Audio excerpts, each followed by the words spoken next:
I'm Davy. And I'm Carolyn. And we're just two Asian women having candid conversations about whatever the hell we want to talk about with an intersectional flair. That being said, today we're going to talk about personal finance, our money mindset, and how to build our wealth. So get comfy and stick around. Hello, everyone, and welcome back to the Just Two Asian Women podcast. If you're new here, my name is Carolyn. I'm Laotian American, born and raised in San Diego, and I'm a Gemini. Hey everyone, my name is Davy. I'm from Long Beach. I'm an Aquarius, and I am drinking my homemade coffee right now. Ooh, fun. Black or with cream? With cream. Hella. It's hard. Yeah. You're not a psychopath. Good to know. And we have our really dear friend Athena here today for another episode because guess what? She likes to talk about money too.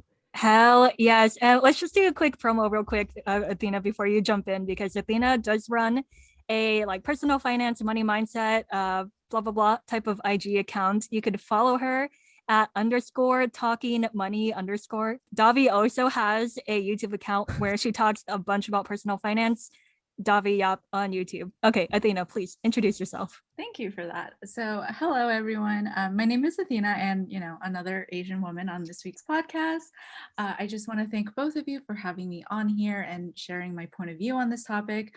And like Carolyn mentioned, I do run a financial-based Instagram account as well as a blog documenting my journey to FIRE, which for some of the viewers who don't know, it stands for Financial Independence, Retire Early. So this topic hits very close to home for me, so I'm excited. And her account is poppin', so go follow her. Mm-hmm. Follow us on Just Two Asian Women podcast on Instagram as well. So I think to start off, we should talk about our early attitudes towards money, how it's changed over time, or maybe what we learned about money from our parents. So our esteemed guest, Athena, please tell us. Sure. Yeah. So I grew up in an Asian household where money wasn't really discussed in detail. Mm-hmm. I didn't really know how it worked. I just knew if you work, you get money, you get paid for your labor. And growing up, one thing I really did learn from my dad was to never get into debt. Under any circumstance, so he was kind of like Dave Ramsey, do not get a credit card. Okay. He actually only opened a credit card recently, I think in his 60s. Wow. Yeah. Or 50, do that. Yeah. Yeah. I kind of judging him, but go on. It was, I think for him, he really, really believed in that mindset. If you don't have enough money to buy anything, don't buy it, because I want to preface that with, he came from he was a refugee, and he grew up in a war-torn country back in our home country. So he escaped a genocide, and I know for him, his mindset must have been save, and conserve. Mm-hmm. So it was being frugal, being cheap, maximizing everything that we did, especially from a financial standpoint, to optimize our well-being, was what he wanted to do. And me as a kid, I saw that as being cheap. But later on, when I became obviously more grown, I realized what my dad did is mm-hmm. exactly how many people build wealth, especially from people who didn't come from generational wealth. So first-time wealth builders, they live below their means, they save or invest, especially investing, but they have a certain way to live below their means and never get into debt, all the while optimizing on whatever it is that they already have. So those were some of the main lessons that I took from my dad growing up, even though I didn't value it when I was younger. That's so interesting how similar my money upbringing is. First of all, are you Cambodian as well? Yes, I am. Oh, hella. Okay. Hey. Another Cambodian in the house. Yes. Southeast Asian representation. We love that. Mm-hmm. We're all first generation Asian Americans. So, we don't have generational wealth. Mm-hmm. They came here, they had to leave everything behind to come here, do their thing. And everything that you said is kind of the same for me, because when I was growing up, money was no like object. It was no subject. It was like nothing to talk about. But I didn't even know what the fuck my parents did for work until I was like 16 years old or something, you know? They just like left the house and came back. Like, what's up? Yeah, I'm like, oh, okay. Well, I was a really clueless child. Like if I was kidnapped as a child, I'd be dead. I didn't know my phone number. I didn't know my parents' names. Yes. But anyway, back to the money thing. Yeah, it's like, and it's not saying that like I would ask to buy something and then they're all like, yes, anything for you, child. Like it wasn't like that. It was more like maybe I asked for something and then maybe it would show up, or maybe they'd say no. I wouldn't know why. It's just because they said no. I think as I got older, they definitely kind of like told me the same thing regarding not going into debt and just spending what you have. And although there's, in my opinion, there's a way to evolve that mindset, because that's a good place to start, because it teaches you a lot of discipline. There is definitely like levels higher to that mindset, and a level higher to that mindset can help you become richer. And I wish upon BIPOCs out there to be rich and fulfilled and happy and hopefully retire early as well. So to sum it up, like they barely taught me anything. And so I didn't have like an attraction to money. I didn't have an aversion to it either. And I definitely was like a very spoiled, like middle class suburban child. That's who I am, and I will own it. For me, it was kind of neutral. My parents kind of taught me it's just like money helps us survive because my parents like worked their butt off, like working 7 days a week. Our grandparents would take care of us while my parents and aunt and uncle would go work. Like my parents, my dad was cleaning buses and I was a bus driver. What benefits, baby? 5 days a week, okay? If you haven't heard 40 hours a week, listen to our last episode on that. And also, my mom was she sewed for a living. Mhm. So I learned that it was really hard to get money. Therefore, we had to keep it so we just don't like splurge all of it and be frivolous. So I lived a really simple childhood, but I was really privileged in the fact that my family was communicative and like we stuck out together. Otherwise, I don't know how the hell we would have made it. Had we not worked as like this 11 team, Asian squad. Yeah. And then in addition, yeah, same thing, no debt. Like debt was evil. Like if you touch it, you are like tainted. You are tainted if you have debt. We will not speak to you. Do not ask us to borrow money. Oh no. Okay. Later, my teens, I was like, I love money because I linked it somehow to freedom because I asked my parents if I could work a job during high school and they're like, no. And I was like, why? Because I know I can balance my grades, school and work. So then I had to get really creative. I would like sell things on eBay or go to Costco and buy chocolate and then help distribute it and sell it at school. So I figured it out. But yeah, that's how money was like for me. Well, here's my question for you two then. Mhm. If your parents like never ever talked about it or barely touched it, then why did you grow up, or how did you grow up to be the fucking fierce, like financially independent woman that you are today? In short, 2020. 2020 was a very game changer year for me. And I mean, not just in, mental, physical, but also financial.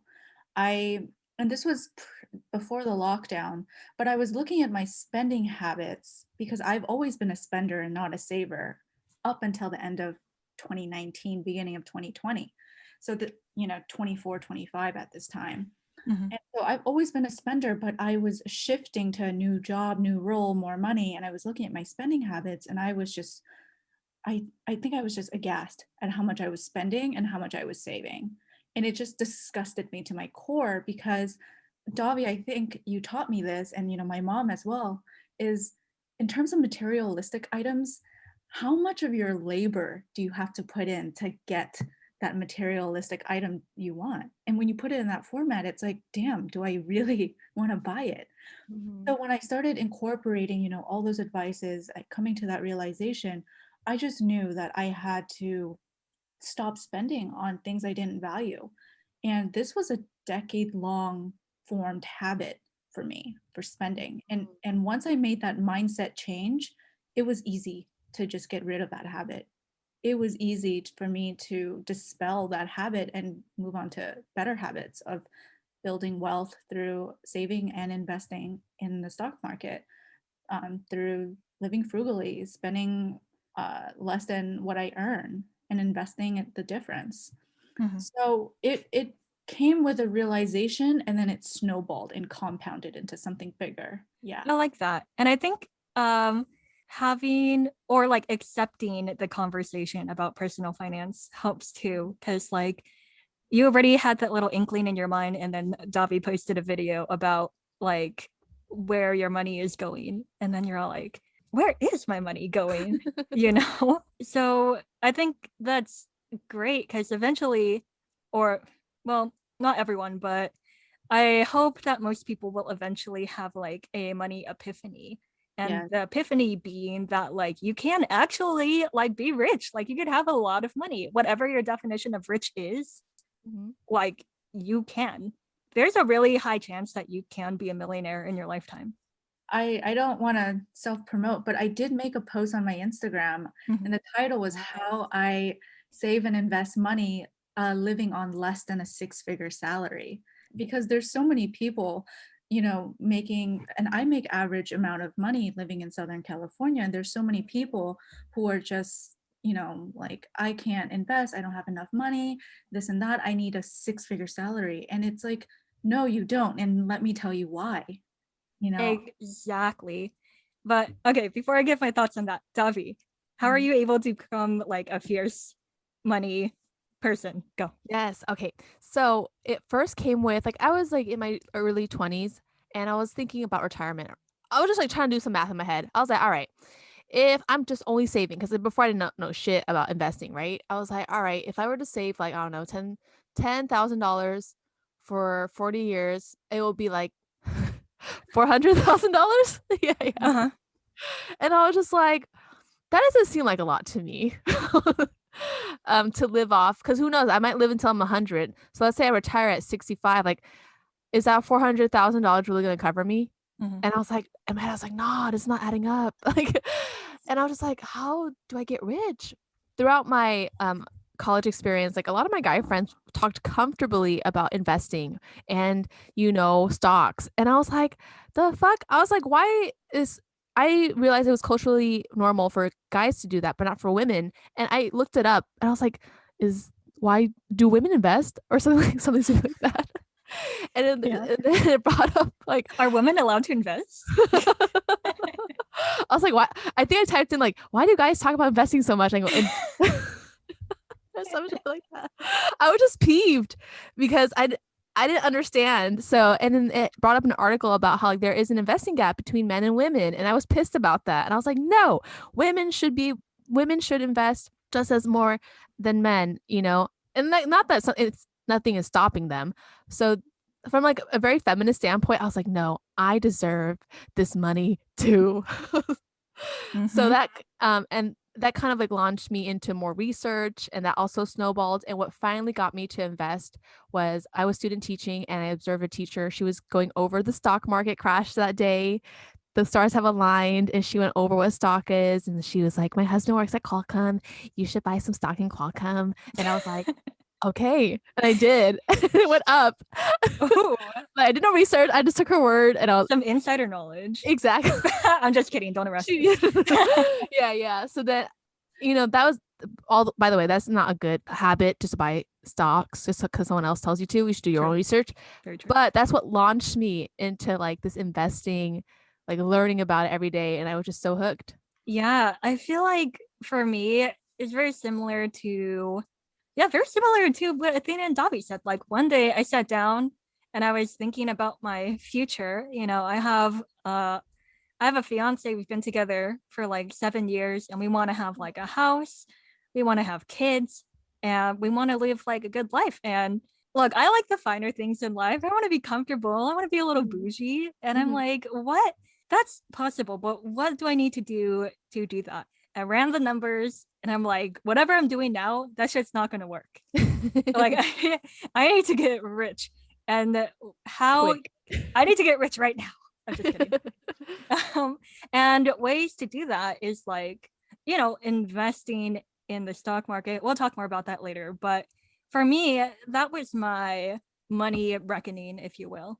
Mm-hmm. And just thinking about the type of lifestyle I want in the future and what I could give to my partner, what I could give to my future kids, and what I could give to my dogs, and maybe my family too. Like, who knows what's going to happen in the future. That being said, like what Davy mentioned, not a lot of women invest, and not a lot of women feel confident in investing.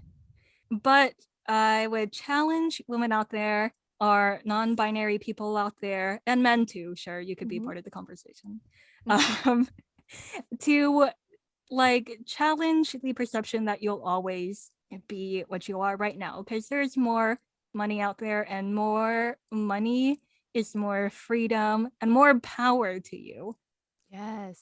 Let's talk about our next topic, which I'm really excited about because it's like the nitty gritty. Like, just tell me how you do it. Mhm. Let's talk about, well, first of all, like, what our goals are or what our why is for investing. You know, like what kind of lifestyle you want to achieve, and then why did you choose those specific strategies? Talking about money is very like taboo, especially amongst us women, because you want to be very dainty and ladylike. So, but like, fuck that. Are you too comfortable talking about like hard numbers? Because I am. I am. Yeah. Yes, let's break it down. Let's go over what our like lifestyle goal is and why we're choosing specific investments for that. Okay. Athena, I'm super excited for yours. Tell Okay. us about your journey and what your goals are. My ultimate goal is to be financially independent. And with that, you need a certain amount of money or nest egg to reach there. And and with financial independence, I think just comes a lot of time. And time is just one of those things you can't ever get back or you can't ever have more of.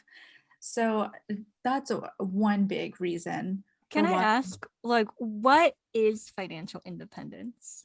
Sure. Financial independence is it's kind of like a status, or I guess a state of being where you have enough money and enough funds in your investment portfolio or your savings to fund your lifestyle for a certain amount of years. So in the financial independence community, it's you take your annual expected expenses, and you multiply it by 25. And this is based off of like a Trinity study that they did in the 90s on people retiring at a certain age and how much that money will last them over the periods of their retirement. So this was based off of a study. That's where the 25 comes in.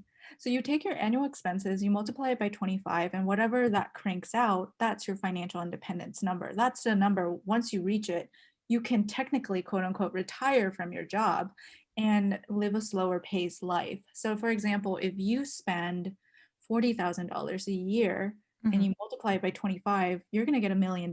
And that's the threshold you need to hit to be able to, be like, fuck you to your employers and just walk away completely free in that sense and do whatever it is that you want. So there's a whole bunch of math and a whole bunch of stipulations to this, but that is the main goal or the main math behind the financial independence number itself. It's just being able to walk away from something that just doesn't bring you joy, or maybe a workplace that doesn't bring you joy, and then not having to worry about money or where you're going to get money. So that's financial independence. I hope that makes a little bit of sense. No, it does. There's like a hard number to like the goal that you're working towards. Yeah. Yeah. So that's the premise of the financial independence, retire early. And for me personally, I want to be financially independent.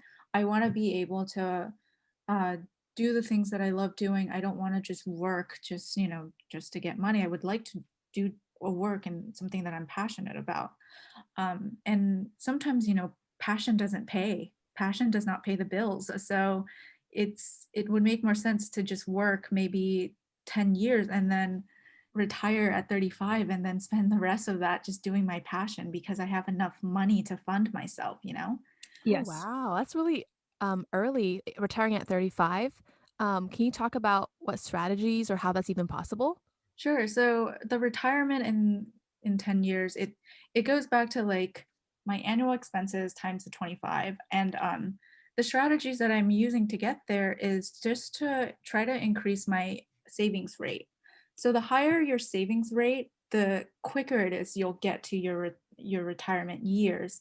And there's a chart on this that's been circulating around. I would have to DM you about it, but there's a chart where it's like if you are able to save, let's say 50% of your income every month for many years ahead, you can retire in about 13, 14 years. And then if you're able to save 60, that number drops to 10, 11 years. And it keeps dropping and it keeps dropping. And this is in correlation with your spending too.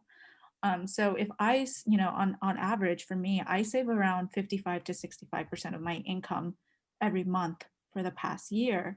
And if I Damn. keep continuing that, for let's say 10 years, or yeah, for a long time, I can retire in the next 10 or 11 years just based on that calculation alone.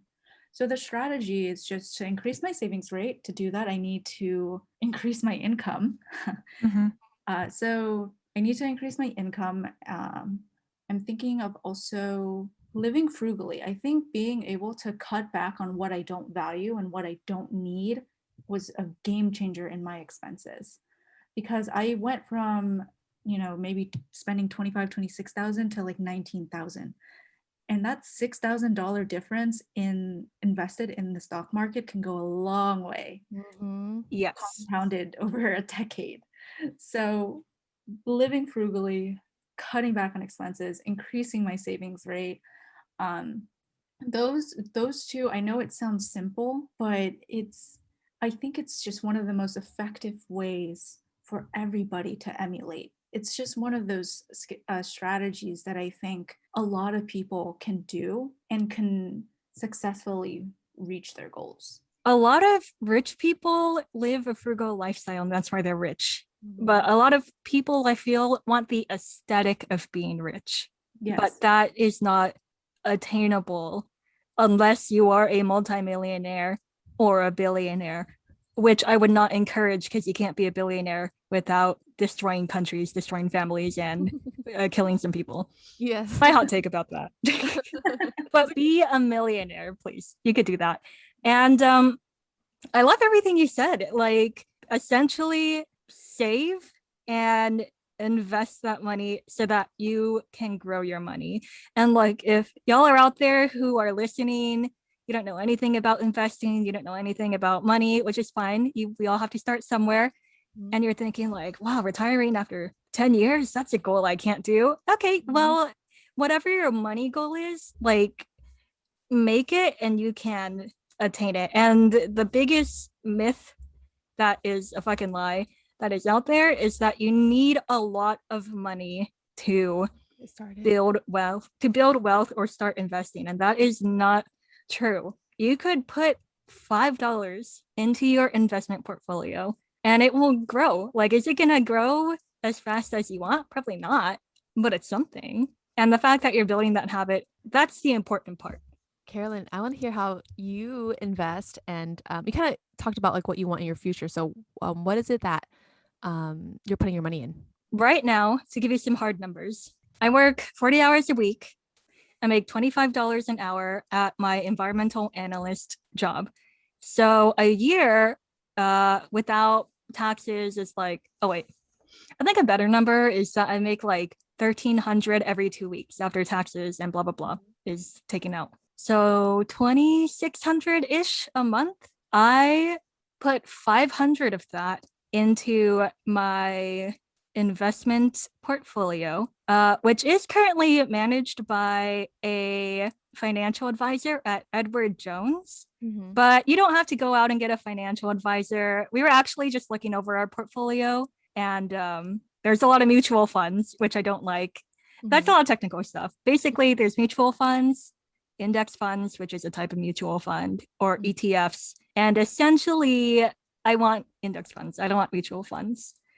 So I'm still learning too. Like, I will make mistakes with my money, like putting my portfolio like 100% fucking mutual funds. I don't want that because of the fees.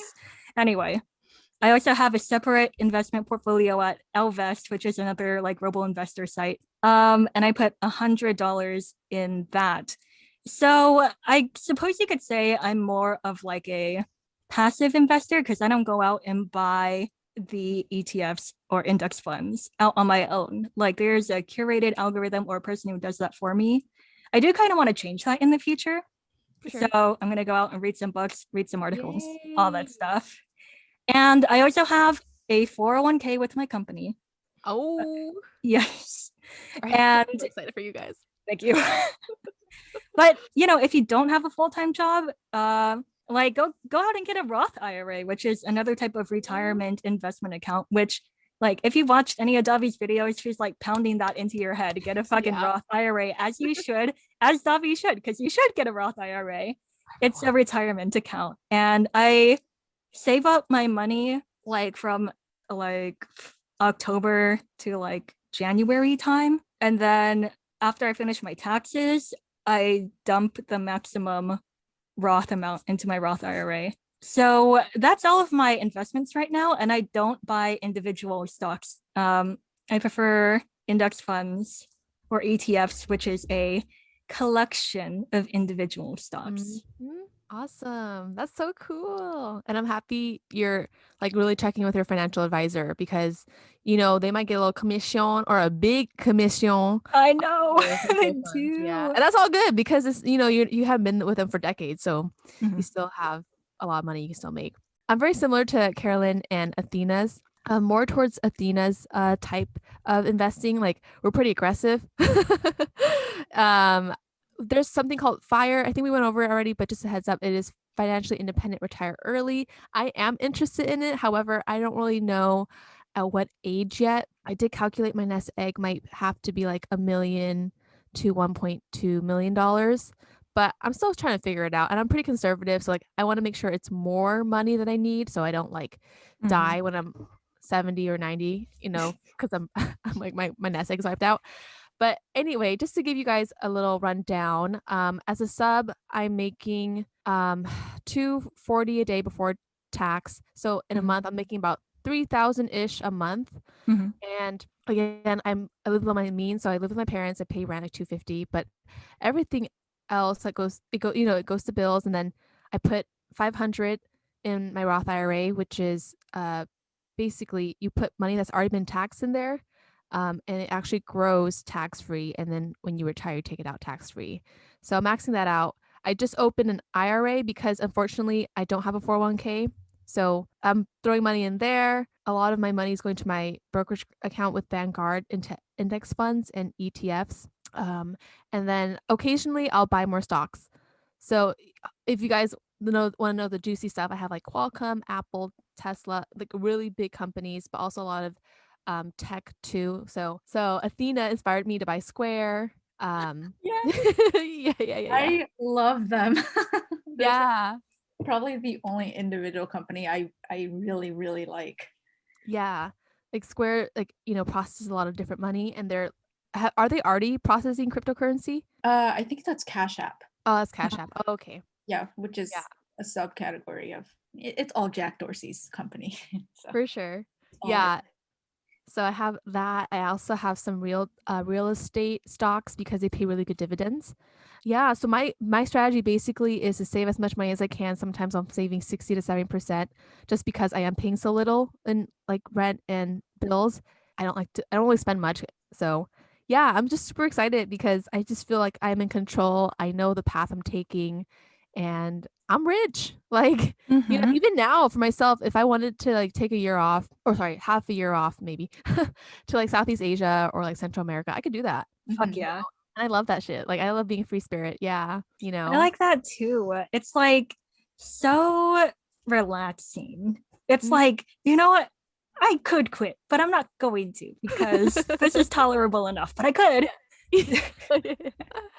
I think Yeah. that's the power of money. It's not really like money itself, it's the choices that comes with having money. It's the ability to just walk away from a situation that doesn't serve you and walk out of it being financially intact.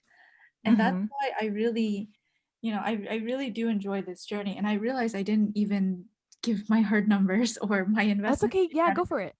Okay, so I I work in the biotechnology position, and I make around $71,000 a year. So Hey. yeah, so I feel very, very grateful. I've made a goal to at least save and invest 50% of my income every single year. So I started that last year, and now I've been on track ever since. So, I've been tracking about 60% savings rate.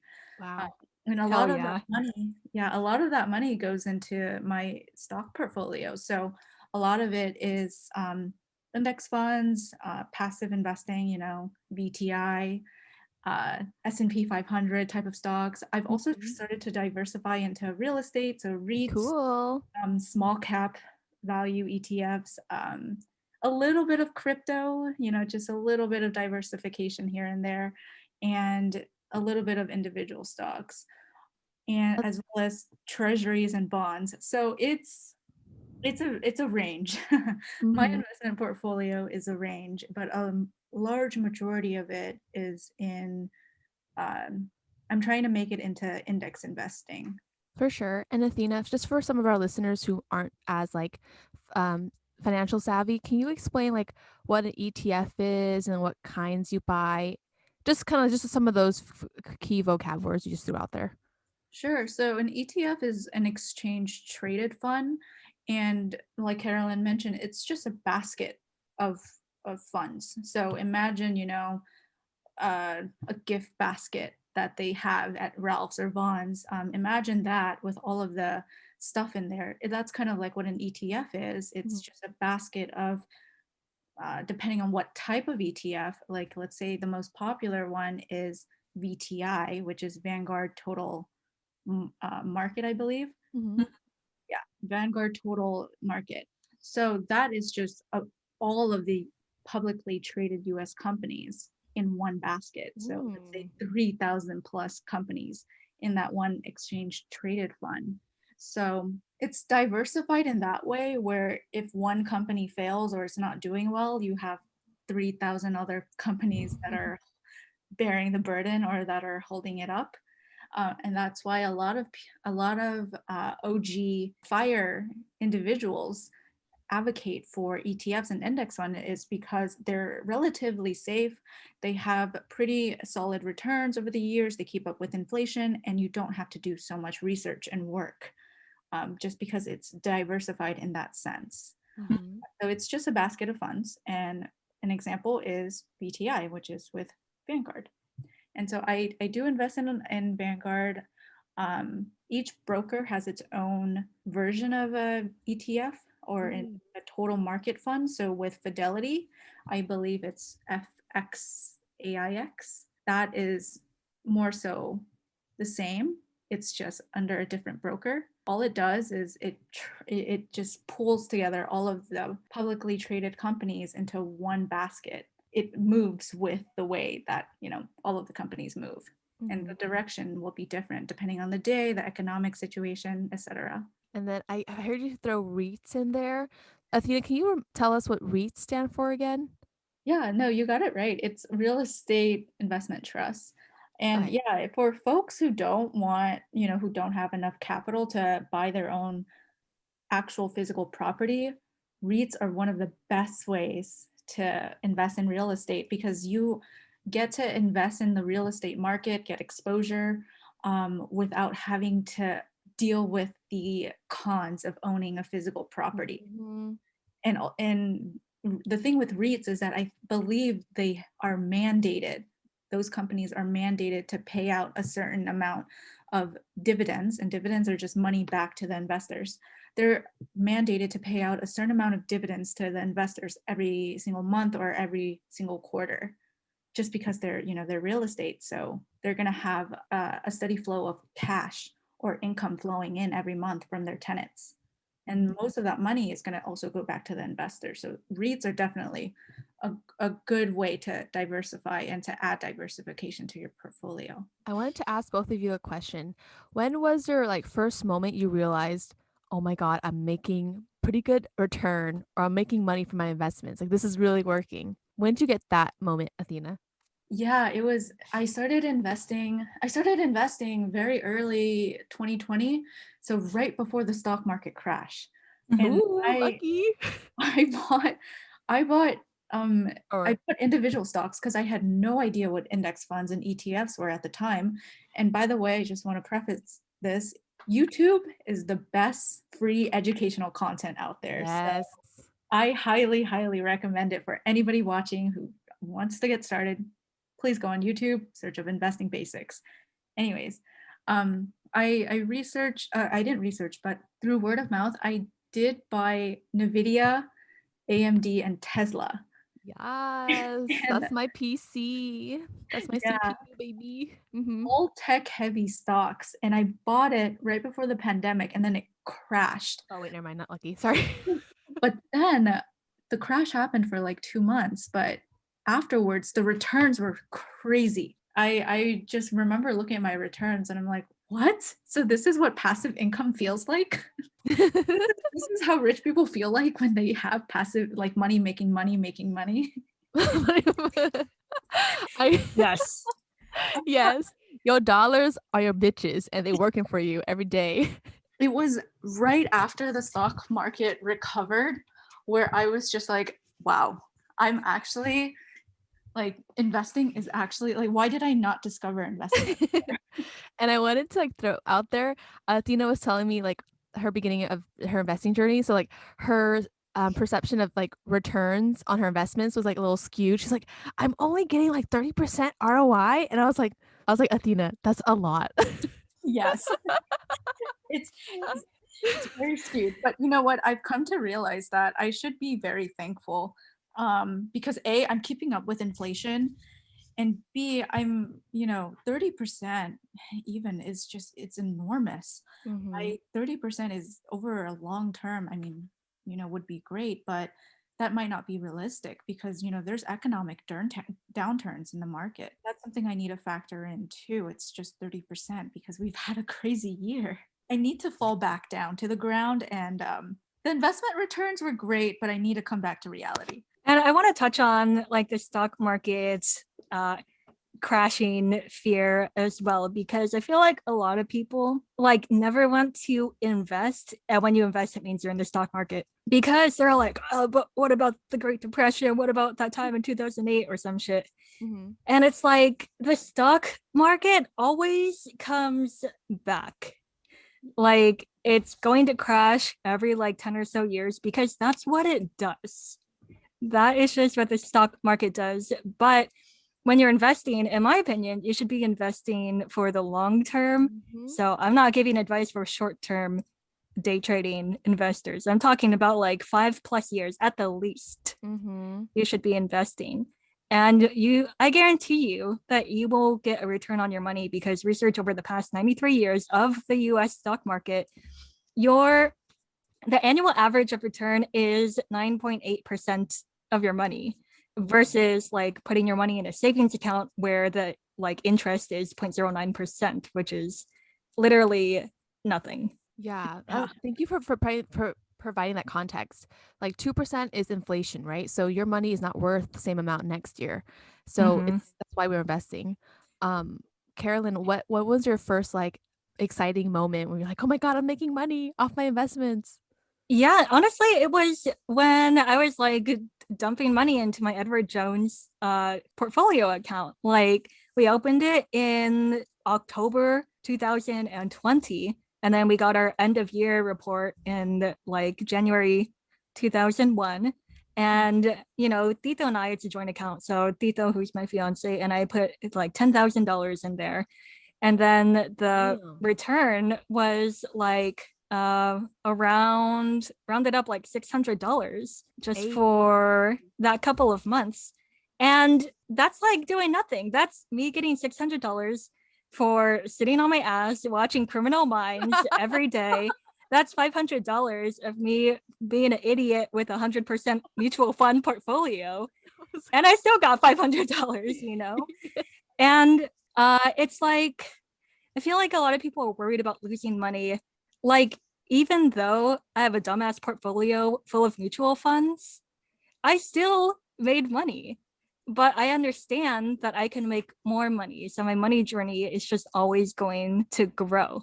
I'm not going to sit here and claim that I know everything about uh, investing and stuff like that. But I know enough that you should be investing because it's going to help you. Yes. And I just want to see people have money, you know, like it makes me happy. I get nothing out of it. Like I'm not working for anybody.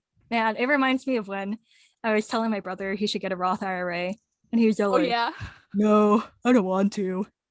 And I'm like, but it's going to help you. And he's like, I just don't like stocks. I bought a WWE stock once and I lost money.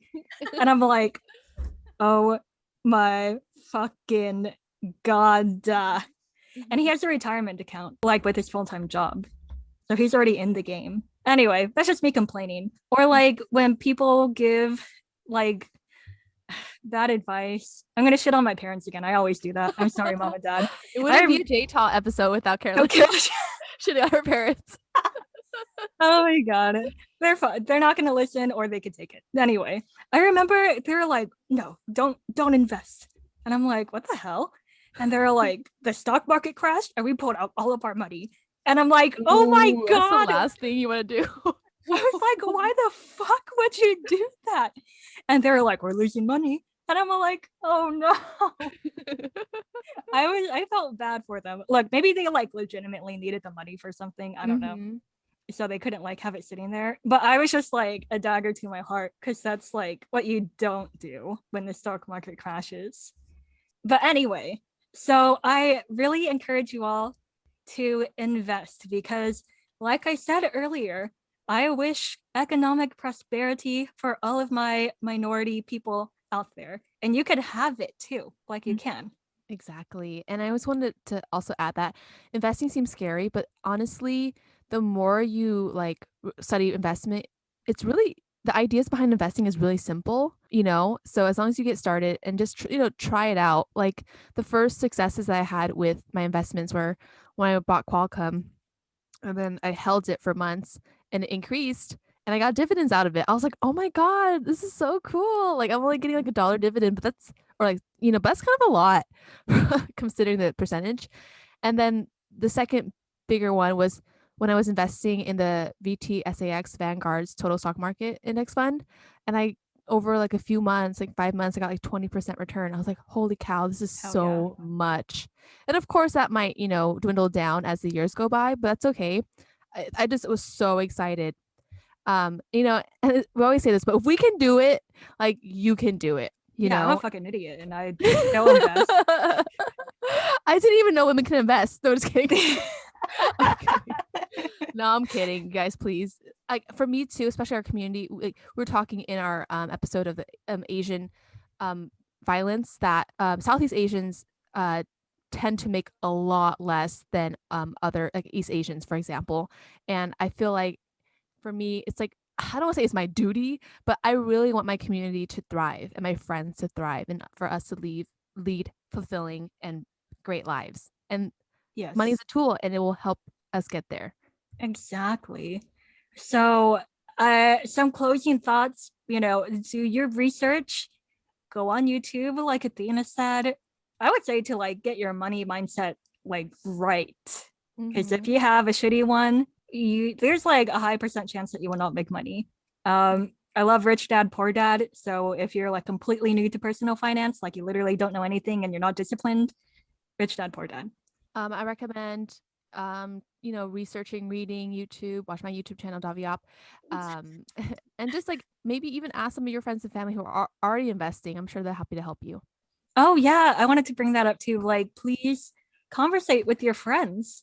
Like, don't be shy. It's like if they don't know, like you two can help each other learn something. Like I talk money comfortably with Tito all the time, and he always teaches me something new, like that mutual fund bullshit. And I was all like, oh, fuck, you know? And I'm sorry, the reason why mutual funds suck is because their fees are like 1 to 2%. And it doesn't sound like a lot, but it's a lot when your fee should be like around 0.09% or something. Mhm. Anyway, so like have a conversation with your friends, like talk about the money that's coming in or going out. Like you don't need to be jealous or anything. Like no one's gonna murder you because you make $30 an hour. Mhm. Like Looks right. at Athena. Just kidding. Actually, I was like, that He's that like, is actually, I make more. yeah, she does. that is such an average. Well, okay, I'm very grateful for that salary, but I mean, this goes on to a little bit of the topic um that I've also been thinking about, which is imposter syndrome. Hmm. And I know that y'all talked about this in, Mhm. I think, your last episode or something, but sometimes, I think it's for me, I'm trying to detach myself from my salary, from my net worth, and from all my numbers just to help it. So Mhm. I mean, every time I like say how much I make, I feel grateful, but I also feel a little bit like I don't deserve it, which is Oh, yeah, which is a money mindset that I really need to work on next because I want to be in a position where I can prime myself to just accept what it is I want to accept. Because like I feel like I have like another alternate ego where I'm like, bitch, you can do anything. You can be like a millionaire. And then I have another one that is like, no, you don't deserve this. So it's polar opposites. Yeah, totally. And I think to talk to your alter ego who's telling you you don't deserve it, I mean, just look at everything you've done, right? All the decisions that you've made about saving money. It's like you did that. You know, like mm-hmm. the average American, not to like shit on them, but like the average, it's hard. Managing money is hard because money's relatively new. Well, yeah, I think so. What do you guys think? It is. I mean, Yeah, women managing money is very new. Women in the workforce in managing money is a very new thing. And that's why I think investing is a new thing for them because I think women are more conservative, like they're more savers, and men are more risk takers and they're more like, let's try to optimize as much as I can. So women in the workforce, this is why Elvest, I know the CEO also wanted to address this gap. Mhm. She understood that. So I do admire people who are bringing big problems to the table and implementing solutions to try to help. Yes. And I like that you bring up that you're still working on your money mindset too. Because, like Yeah. we keep mentioning, like we're always learning and having that kind of like insecurity about just even having money is totally a part of it, you know? Not only are people afraid of like the unknown or afraid of risk, but I think at the core, people are afraid to be successful. And I don't know why. I think that like with success, on the other hand, very close by is failure. But Yeah. like, don't be afraid to thrive. Like, we love that for you. Please do that for yourself. You have to do that for yourself. Like, I'm begging you. You can be rich and you can be healthy and you can be great. Just reach out, get some help, really think about what you're doing, and everything will be good. It's never too late to start, you know? Yeah. Like, I make a dinky 52K a year before taxes, you know? To some people, that sounds like a lot. I live in San Diego. That's not a lot of fucking money, you Mhm. know? But I'm I doing what I can. We do know and address our privileges. So just as it we're, single women, Yep. live in California, etc. So we're just talking on our experiences.